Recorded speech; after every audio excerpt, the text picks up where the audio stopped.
رسول اللہ صلی اللہ تعالیٰ علیہ وآلہ وسلم کی وفات کے بعد صحابہ پر عجیب و غریب حالات ہے، ہر صحابی کی عجیب و غریب کیفیت تھی۔ حضرت عائشہ رضی اللہ تعالیٰ عنہا کی بھی عجیب کیفیت تھی۔ جب سیدنا ابو بکر صدیق حضرت عائشہ کے حجرہ میں داخل ہوئے تو حضرت عائشہ رضی اللہ تعالیٰ عنہا نے صبر کیا ہوا تھا، صبر کے بندھن ٹوٹ گئے، رونے لگی، آنکھوں سے آنسو جاری ہو گئے۔ حضرت ابو بکر صدیق نے آپ کے سر پر ہاتھ رکھا اور آپ کو تسلی دی۔ پھر جب آپ کا چہرہ مبارک دیکھا، آپ کے چہرے مبارک کی زیارت کی حضرت ابو بکر صدیق نے،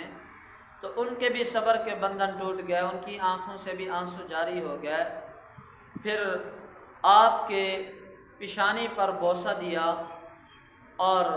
مسجد نبوی میں تشریف لے گئے۔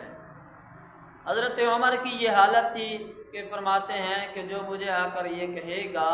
کہ رسول اللہ دنیا سے پردہ فرما گئے ہیں تو میں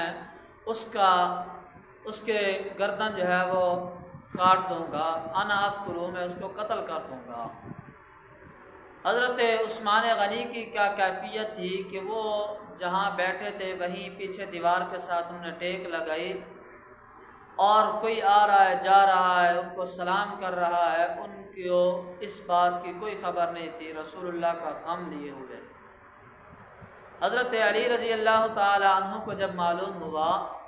تو وہ آئے اور آ کر آپ کی زیارت کی اور کہنے لگے کہ یا رسول اللہ،